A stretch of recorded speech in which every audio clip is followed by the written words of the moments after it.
What's going on, guys? As the end of the year starts to get closer here, we get closer to 2024, which means we're getting a lot closer to UFC 300, which is set to take place in April of 2024. Thus far, we have the main event fights all the way up to 299. Announced in January, we have Sean Strickland defending his middleweight title against Dricus du Plessis. In February, we see Sean O'Malley defend his bantamweight champion. Excuse me. In February, we see Alexander Volkanovski defend his featherweight championship against Ilia Topuria, and then in March, Sugar Sean O'Malley defends his bantamweight championship against Marlon Chito Vera, leaving us all the way up to UFC 300. So today I'm going to be going over what I would call my dream UFC 300 card, but I am keeping it relatively realistic, not having 8 title fights. Guys that competed a month before this card set to take place aren't going to be scheduled on this card just due to quick turnaround times and not being able to make those fights. So everyone I have in this video, with one slight exception, is currently not booked in a fight as of today, which is November 17th, 2023. So they should be on pace to be able to make UFC 300 in April. Not only that, UFC 300 will take place somewhere in the US, if I had to guess. We don't have an official confirmation yet, but something like the T-Mobile Center in Vegas or Madison Square Garden in New York would be some likely candidates, if you ask me. So, with that in mind, we're going to try to look for guys that will be able to compete in the US exclusively. So, sorry about that, Shara Bullet Magomedov. Um, you looked great. I'd love to get you booked here. You're not going to be able to fight in the U.S. with one eye. Not only that, by the time UFC 300 is scheduled to take place, Ramadan, I believe, will be starting to take place, which means Islam Makhachev will probably be unable to fight as well. So he is not scheduled on this card. Hopefully, they find a way to sneak him in before April and before Ramadan starts so he can get a title fight in there. Um, but yeah, so those were the ground rules for what my criteria was to make the card. And without further ado, let's dive into the card, starting with the first early prelim. Kicking off our prelims, we have the Carpenter Clay Guida versus Mataj Rombetsky here at 155 pounds. I can see UFC looking to get a lot of veterans that have fought for a long time on this card, and Clay Guida is definitely one of those guys. He's got a 38 and 23 record all time. He's been fighting for about as long as you can possibly think of. He's 41 years old. Um, but you look at what he's done for the sport and what he's done for the UFC, particularly. I mean, he's fought a who's who of wrestlers throughout his, or who's who of fighters throughout his career.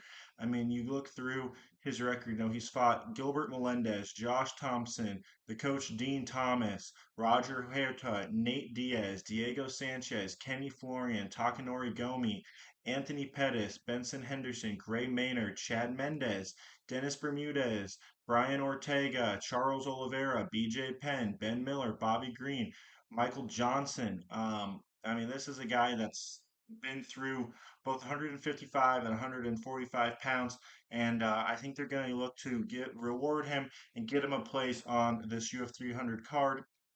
However, in his last fight against Rafa Garcia at UFC Fight Night Holloway versus Arnold Allen, Clay Guida quote unquote faked a retirement, took his gloves off. People thought he was going to retire.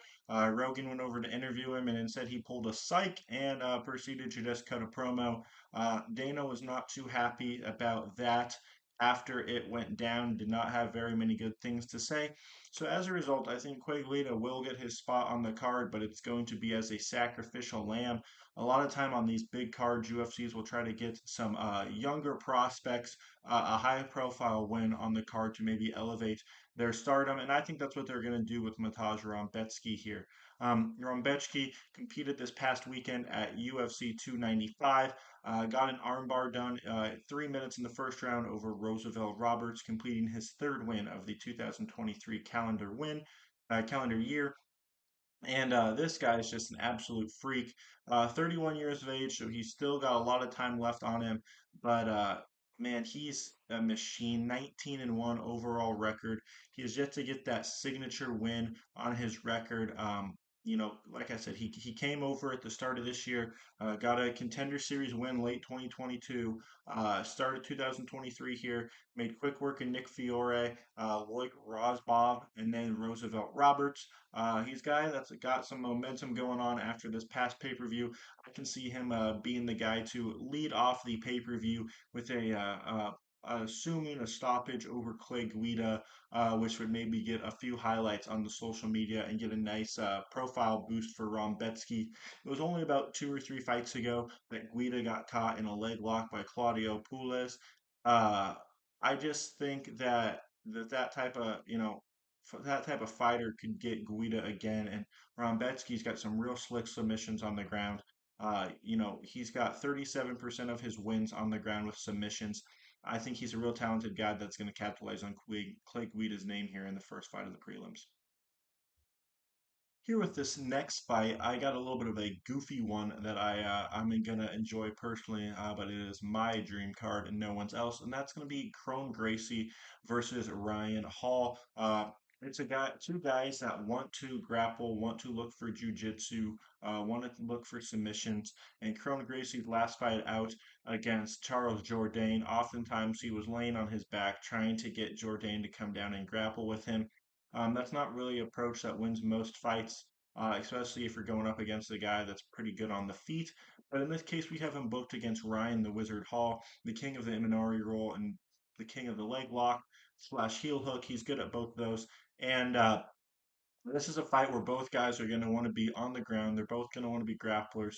And I think they trust themselves that they're not too fearful to go down and match up with the other on the ground. It's not a lot of times when you see guys that are both good on the ground or both jujitsu aces, you kind of see a sloppy kickboxing fight because no one really wants to go down there. I think with these two, it's the completely opposite. I think they want to test each other, and this might be the closest thing we get to a true jujitsu competition in the cage. Um, I wouldn't be shocked if they both start on their back to start the fight, but that's something that just really interests me. I know it's not going to appeal to everyone, which is kind of why I put it on early on the card. But when you look at Ryan Hall, he's got a 9-2 record all time. Uh, he's only had one loss in the UFC, and that was a first round stoppage to Ilia Topuria, who is a fucking freak, and he's going to have a title fight here coming up.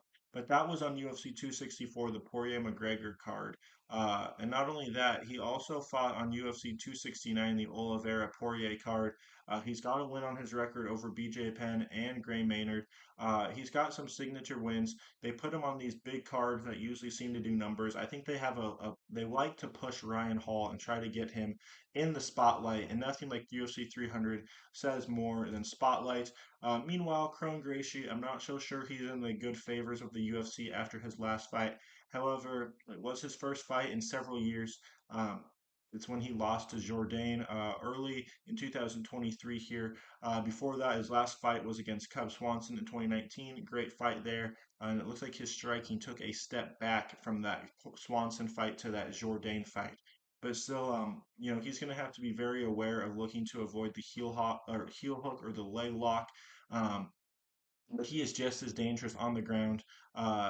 He's a guy that's really good with a rear naked choke. He's won 3 or 4 of his UFC or of his MMA fights with the rear naked choke. He's got a good arm bar, knows how to get a guillotine going. I think it'll be really interesting to see this fight play out on the ground, and one of my personal favorites that I'd like to see. Our first women's fight comes in here as the third early prelim of the night. And it's going to pit two pretty decent flyweights in the women's division, Tracy Cortez and Joanna Wood. You'll see with the other women's fight that I have booked later on that there's a little bit of a trend on what I'm looking for in these women's fight, and Tracy Cortez seems to check off all those boxes here. She's a great fighter. She's got 11 and 1 record, coming off a win earlier this year against Jasmine Juice DeVicious. She also has a couple wins against guys like Stephanie Ager, and somehow managed to pick up a split decision against a young Aaron Blanchfield in 2019 over in Invicta. That's a huge win on the record as Aaron Blanchfield looks untouchable at this moment in time. Um, Not only that, Cortez, a very pretty individual that I think the UFC would love to have out there on social media to gain traction moving up to the fight. Those usually seem to do good numbers for them. And then on the flip side, you have Joanne Wood, the veteran of veterans in the women's division for the UFC. She's fought almost everyone you can think of. That's what happens when you have a 16-8 record. Uh, she was on a three-fight losing streak before she was able to pick up a split decision over Luan Carolina in March of this year. However, her last two losses before that were to Alexa Grasso, who ended up knocking off Valentina Shevchenko, and before that it was Talia Santos, who also had a very close fight with Valentina. Both of those two girls were able to give her a rear naked choke in the first round. But when you look down her record, has fights against Lauren Murphy, Jessica I, Jennifer Maya, Andrea Lee, Caitlin Chikagian, Cynthia Calvia, Jessica Andrade, Courtney Casey. Those are girls that have should all be pretty recognizable names throughout the terms of women's MMA. And I think the fact that she's still ranked at this moment in time, just barely, she is ranked for the women. If we take a look at this fight, Joanna Wood is ranked at 15, Tracy Cortez ranked at 10. So Cortez would be fighting down the rankings, but it's a pretty prominent name, and I think a win here would be a good spot for Cortez and a good boost for her profile getting a win over a girl that has some good name value and has fought some big names throughout her time in the UFC. Cortez really hasn't checked off those boxes of the huge name wins yet, and I think that'd be a nice elevator for her to move up in the flyweight rankings to maybe get a matchup against someone like a Macy Barber or a Casey O'Neill her next time out. But when you look at that flyweight division for the women, you have the newest champion in Alexa Grasso, and then you go Shevchenko, Aaron Blanchfield, Manon Ferre, Caitlin Chikagian, who's been an all-time great gatekeeper of, separating the real contenders from the average women fighters. Jessica Andrade, Lauren Murphy, Macy Barber. It's a tough spot there. So looking to get Tracy Cortez elevated in there to get more of a high profile fight in her next one. I think this is the right spot to do it. And then wrapping up the early prelims here, I have a fight between two heavyweights. I have Justin Tafa taking on Blagoy Ivanov. What we're really looking for in this situation, if you're the UFC, is you're looking for a fight that can probably get a highlight finish that will be able to make it rounds on social media. Usually these prelims and early prelims for a very big pay-per-view, you'll see oftentimes on ABC or ESPN versus hiding it behind the paywall of ESPN Plus. So if you were able to get a guy like Justin Tafa coming into this fight, 7-3 record, but he is on a three-fight winning streak. Kind of. There was a no contest mixed in there. I'm not really going to count that. Last three fights that ended with him getting a KO in the first round. Last time out, left hook in the first round to knock out Austin Lane. He also landed a counter left to get a first round knockout of Parker Porter, and then also has seen a head kick knockout of Harry Hunziker in round one in his last three out. He's a guy that has a lot of power and looks to make some very good use of it to get a highlight finish. And on the flip side, you got a guy like Blavoy Imanov, who may not necessarily be very he's not exactly capable of getting knocked out. He's never been knocked out in his career. Most of his losses has come from decision. But when you look at his last three fights, the most two recent have been losses to Alexander Romanov and Marcin Tybura, who are guys that are predominantly ranked in the heavyweight division. And then before that, he had a win over Marcos Rogerio de Lima, who is ranked 14th. So a win over Blago and Novov would put Tafa on the slight contention of getting into that top 15 with his next fight. um, However, he is going to have to Tafa is going to have to be a little bit risky with his offense in this fight. Blagoy Ivanov has fought in guys like Tai Tuivasa and Derek Lewis and managed to avoid the knockout in that fight. But he is going to have to, he's going to struggle a little bit. I think he's going to give up some size in this fight to Tafa, and I think Tafa has a distinct power advantage in this. It's if his wrestling will be able to hold up, as I think Ivanov, excuse me, will be looking to get it to the ground a little bit. He has 26% of his wins by submission. Most of those came prior to the UFC. He's kind of been a decision merchant since coming over, but I think this is a spot that could produce a potential big highlight to get the fans really excited as the night rolls on. Get some traction on social media. Get the highlight KO posted with the hashtag UFC 300 early on in the night to get some movement going for interest in the card. And I think this is the right spot to do it here with the heavyweights on free TV here. So, like I said, I like to see Justin Tafa and Blogoy Ananov wrap up the early prelim session here. All right, moving on to the first fight of the prelim section here of UFC 300. As you've seen, we've already had a couple fighters that featured on the last pay-per-view.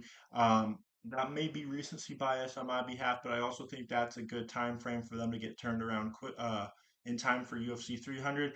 And we're gonna have a guy that was just on that card and got a huge win in Astro Boy Steve Ersic in the flyweight division. Quite a change up from the heavyweights that wrapped up the early prelims moving down to 125 here. But these are the guys that will show the most clean version of fights. All these guys have good grappling, all of them have good jujitsu, all of them have good striking, and it's a lot more technique based versus power and strength as you move up the weight divisions.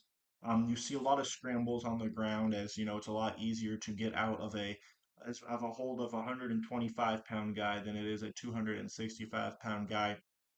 Because of that, you see a lot of high pace, rapid reactions in terms of scrambling, trying to catch someone off guard with a punch or a kick or something like that. And those fights usually do pretty good in terms of viewership. We've both the flyweight fights we had on this past pay-per-view, 295, were both very well received. And I think this would be another good one.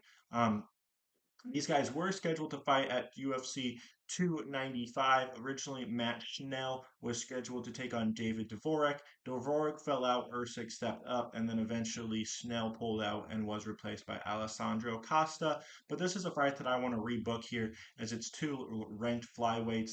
Usyk's coming in at, I believe it was number 13. Yep. And Matt Schnell comes in at number 9. Obviously, Snell's a guy that's been around for a while, fought a lot of guys within the flyweight rankings. His last time out, he lost to Matthias Nicolau, who's a guy that's on the borderline of getting a title fight. He's in that top five ranking area for the flyweights. But it was the fight before that. He had a fight against Suma Darji in which he got a second round triangle choke after being completely obliterated in the first round.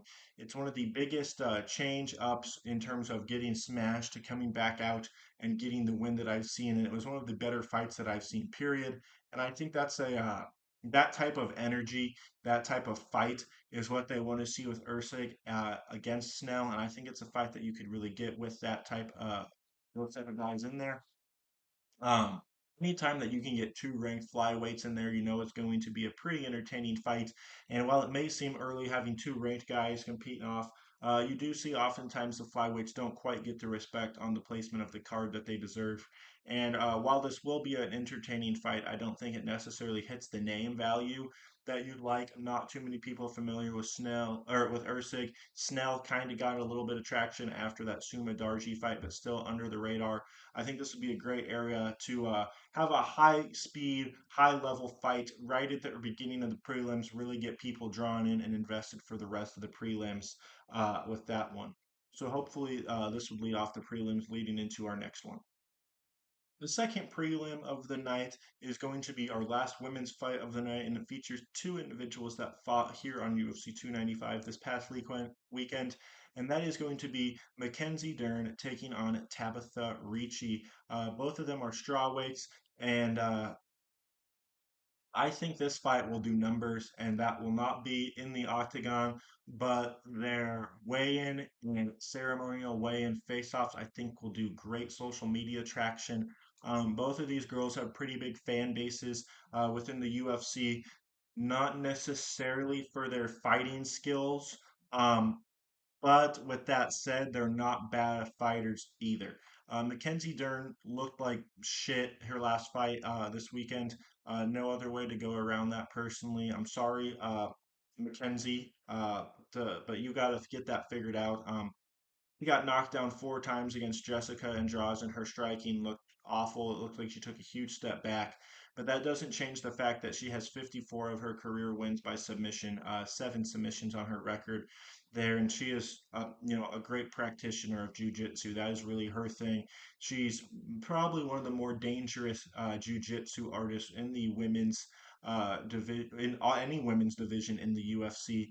And I just think that this would be a nice fight for her. As when you look at these women's strawweight rankings, Mackenzie Dern has dropped all the way down to 8. Meanwhile, Tabitha Ricci, who this past weekend lost a split decision to Lupina Godinez, she fell down to 13. So you still have a ranked strawweight fight there. Um, I just, you know, uh, Ricci didn't look super good against Godinez in that fight. The split decision was a little bit questionable because the judge that gave it to Ricci didn't really seem to make a lot of sense in my mind.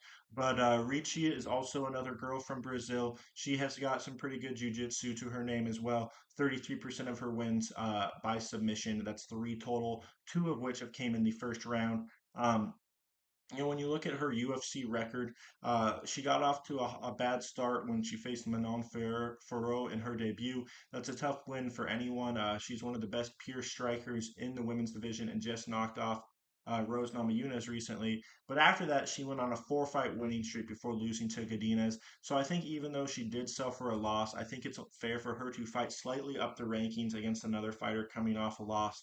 And I think this is a fair fight for Dern, who, has knocked off people like Angela Hill, Tisha Torres, and Verona Jandaroba. She still deserves a chance to get moving up the rankings, and beating someone that's about 3 or 4 spots below you to get back your win, I think is a good spot for her. So, like I said, the matchup makes a lot of sense in Octagon, but also just the value that you'll be able to provide at the weigh-ins with, these two girls looking very beautiful, and that's going to do that's going to intrigue to the fan bases. And I think that's one thing that you want to have elevated on a card like this. If you're going to have a women's fight, a lot of times not very many people are interested in women's MMA, despite some of the fights being high level. But I would be lying if I said that some of the women's fights we see time in and time out aren't very good, and the skill level as a whole isn't quite up to par for what we see from the men. I think this fight has the ability to have decent showmanship within the octagon itself, but also, like I said, it's gonna tick off all the boxes outside of the octagon, which I think is a perfect type of fight to have on UFC 300 to elevate the women. And just like that, it's time for this card to take the next step up as we get closer and closer to the main card. And this fight is really what's going to kick off the last three prelims for us that are going to be banger after banger after banger, which is going to convince you to want to buy the main card. And that first fight is going to be the return of the Irish Dragon, Paul Felder, mostly known lately for his commentary work behind the desk. He hasn't fought since 2020. He's been in a pseudo retirement, but has been expressing his desire to get back into the octagon, specifically here at UFC 300. I think a lot of it, the decision on that is the fact that he kind of unceremoniously retired just randomly. And I think he's seen a lot of these other fighters go out, get the fanfare they deserve, and a proper retirement celebration.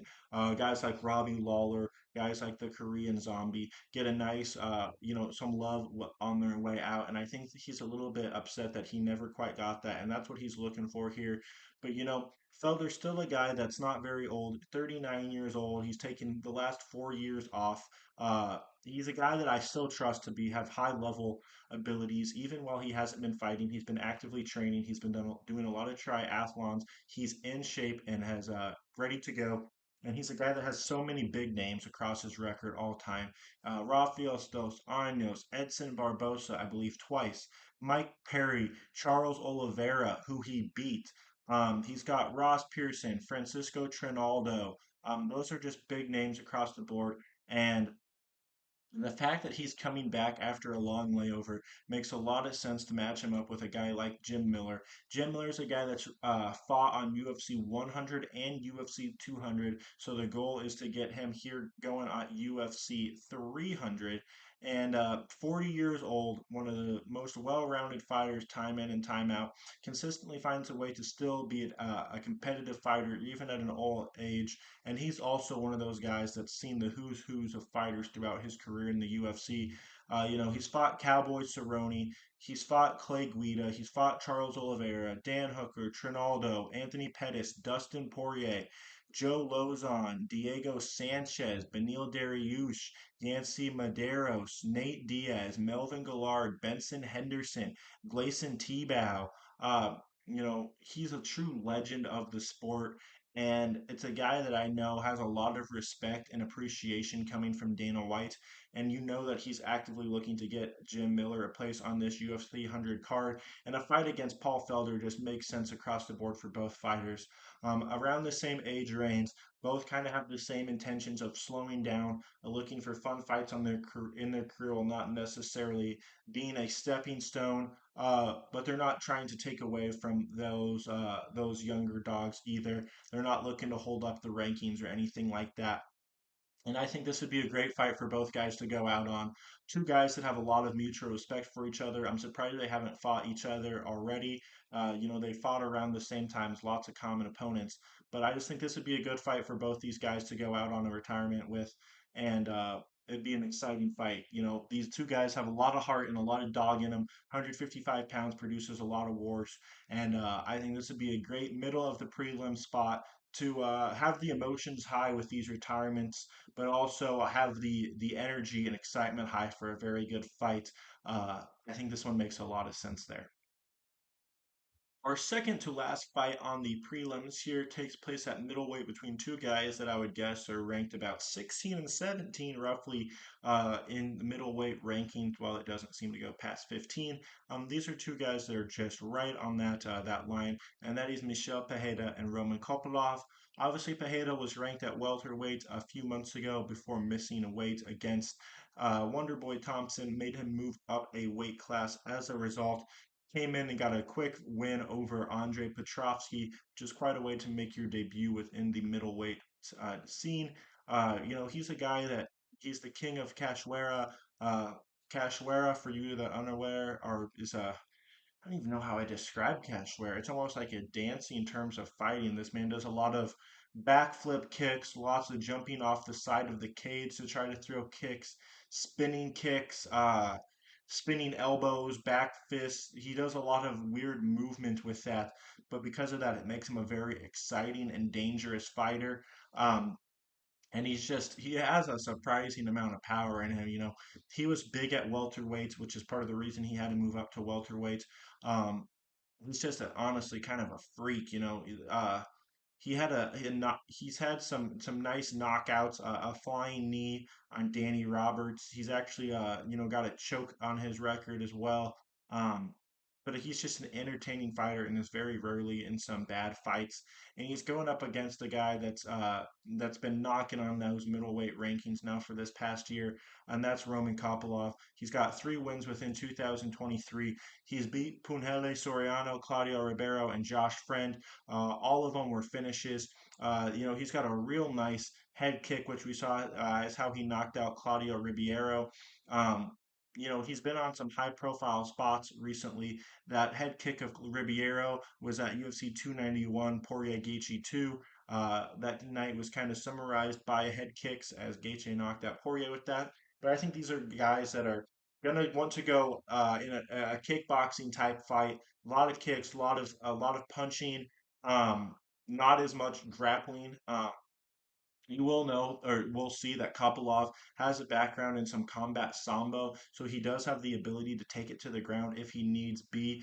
But he's more of a guy that wants to be active in the striking game. and that's exactly what you look for with Michel Pereira as well. I mean, Michel Pereira has 39% of his wins come by KO or slash TKO. That's actually 11 of them. He also has six submission wins on his victor or submission wins on his record. So he's quite the finisher. And then you look at Kopylov, 92% of his wins are by KO. That's 11 KOs. He's a 12 and 2 overall record. Michel Pereira, on the other hand, 29 and 11. Both these guys, active finishers, exciting fighters.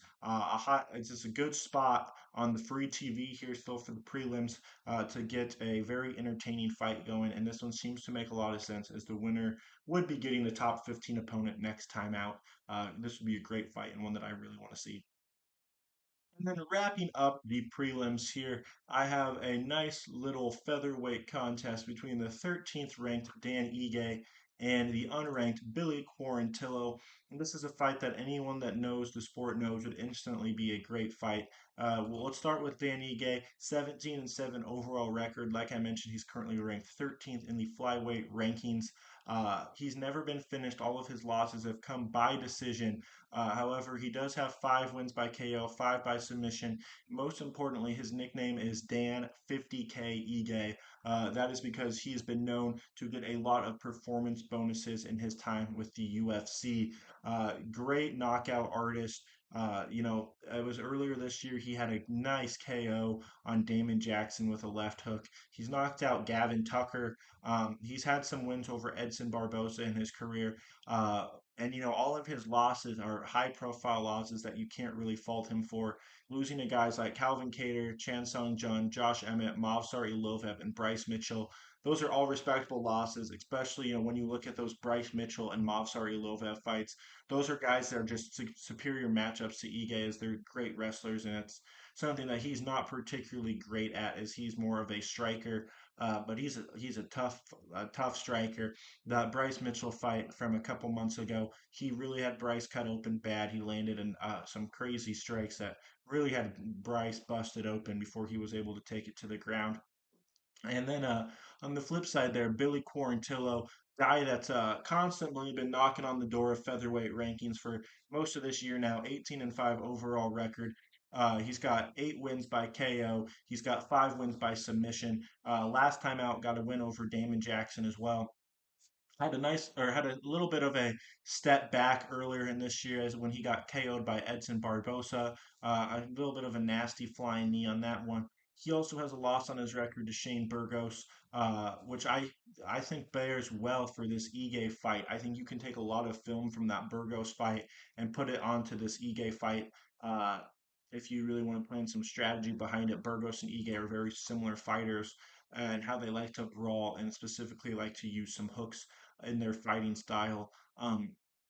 This is a fight that everyone that knows fighting knows would be a great fight, and that's why you put it as the last prelim here, as it's pretty much a fight of the night, a strong fight of the night contender coming from the prelims here. A lot of pace. That's one thing that I'll definitely enjoy in this fight is there's going to be a lot of action. Both these guys have good cardio, good gas tanks. You don't really expect them to see them gassed out by the end of the third round.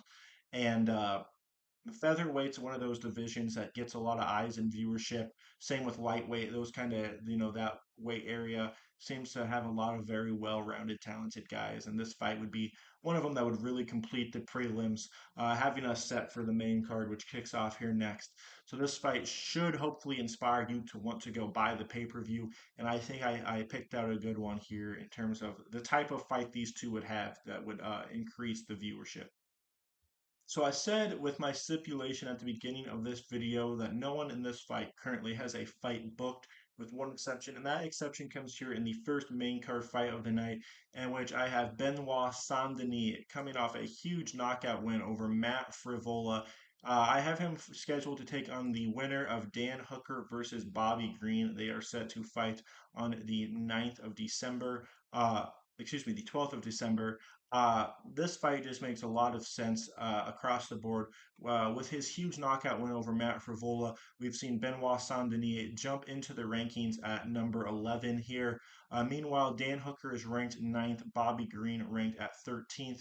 So those are two guys that, well, depending who wins that fight, will be ranked roughly 8 or 9, which is a perfect spot for number 11, Benoit Saint-Denis, to make his presence felt.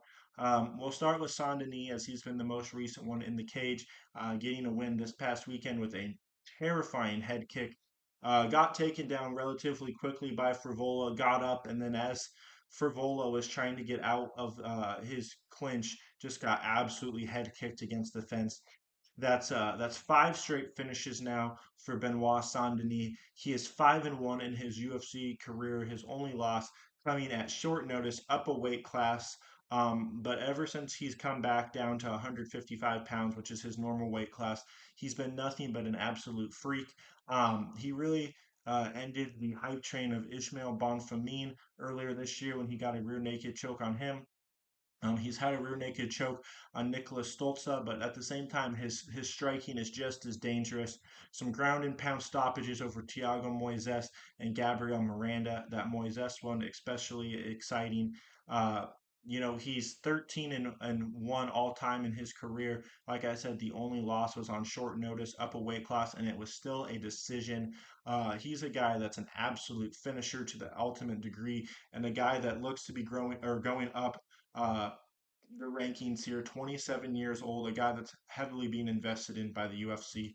And on the flip side, I said he's going to have the winner of Dan Hangman Hooker and Bobby King Green scheduled to fight on December 12th, Fight Night 5 rounder. Um, Dan Hooker's a guy that just loves to brawl, and I don't think he'd be very scared to get in there with Benoit Saint-Denis. I think he'd be very much open to the challenge.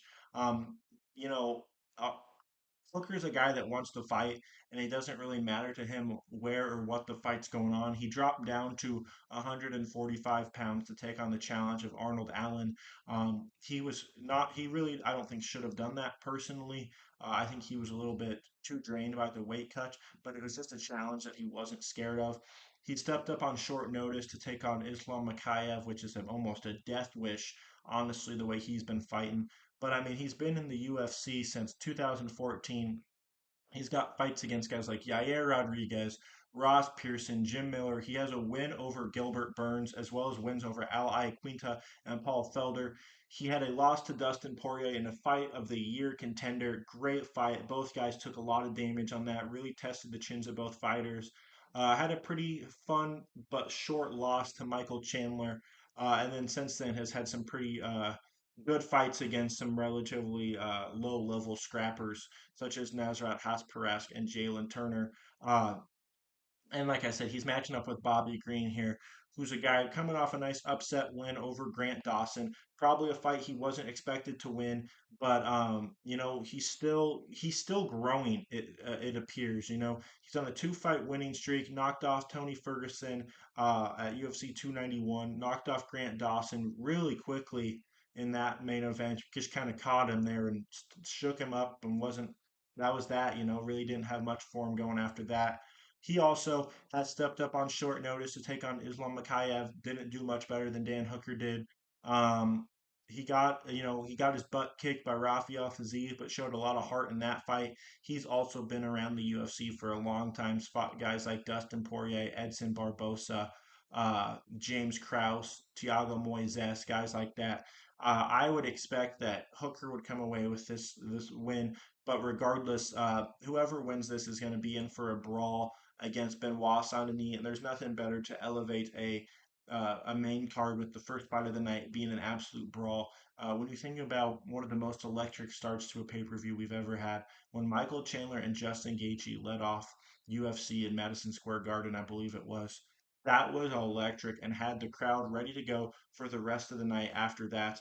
Um, it was just an explosive way to start the card, and I think a fight just like this is going to build up the rest of the night because this main card I have ready for you guys is absolutely loaded, and this is the way you're going to want to start it. So I mentioned a little bit earlier that Jim Miller has fought both on UFC 100 and UFC 200.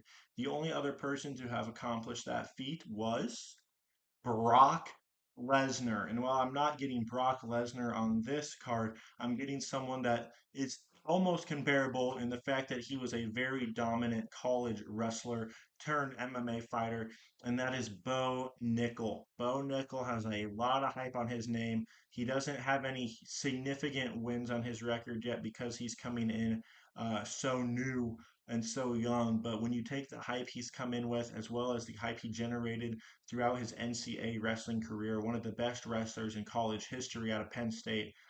He's a guy that has a lot of steam going to him, and they're going to try to get him moving up the rankings as quick as possible. He's been calling out big name after big name. He's wanted Khamzat for a while. He's wanted basically any middleweight ranked guy that he could get his hands on. Uh, he's made it very well known that, hey, I'm here to fight the best of the best. And his last time out got a very, very quick knockout win over Val Woodburn. Um, he's made quick work of everyone he's faced so far, and he's going to have quite the test when he faces the Italian Dream, Marvin Vittori. I think this is the perfect test for Bo Nickel to see if he's really ready to fight these ranked middleweights, as Marvin Vittori is one of the better wrestlers in the middleweight division. Last time out, he got absolutely bludgeoned by Jared Cannonier, but it highlighted how talented Vittori's chin is, as he's never been finished within the UFC, despite facing Israel Adesanya twice. Robert Whitaker taking a butt kicking from Jared Cannonier, has also fought some very strong guys like Paulo Costa. But when you look at his wrestling, he's really used that to his advantage in fights such as the win over Jack Hermanson, as well as a win over Kevin Holland. And I just think that his MMA wrestling is a lot.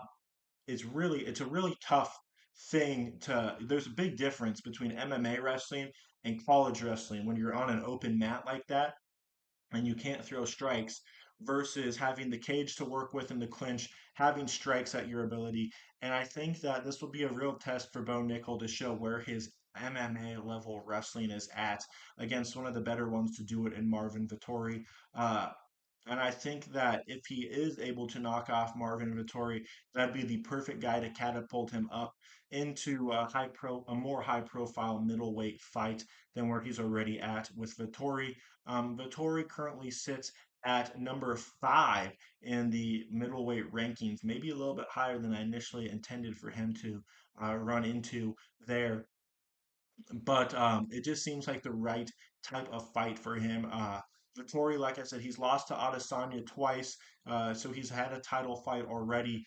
He doesn't seem to be too in line with getting another title fight super soon, with losses to Whitaker and Cannonier, as well as guys. Those guys are above him in the rankings, so it makes sense for him to fight down a little bit and defend that ranking against a high-profile guy like Bo Nickel. And I think Vittori's the guy that seems game enough to do it when all the BS is going on with that Paulo Costa fight. He wasn't afraid to move weights or move anything that he had to do to get that fight to happen. He's not scared, and I think he'd be more than ready to face the challenge of Bo Nickel on that in the octagon there. Moving on from one middleweight fight to the next, an absolute banger that was supposed to take place a few months ago. We're going to get it rescheduled here for UFC 300 as one of the highest priority fights on the card. It is going to get viewership top to bottom. It is a fight that fans want to see, and it is Paulo the Eraser Costa versus Khamzat Chimaev. Man, this is going to be an absolute war. Paulo Costa currently ranked sixth. Khamzat Chimaev currently ranked eighth. Chimaev was supposed to fight Costa at UFC 294. Costa had staph infection, had an actual hole in his elbow that got cut open. It was nasty to look at. Incept Kamaru Usman, former longtime champ, potential GOAT contender for a while before he lost to Leon Edwards, and he made relatively easy work of him despite breaking his wrist in that fight. Um, He's undefeated in his in his MMA career. Wins over guys like Gilbert Burns, who was a 175 or excuse me 170-pound title fight contender.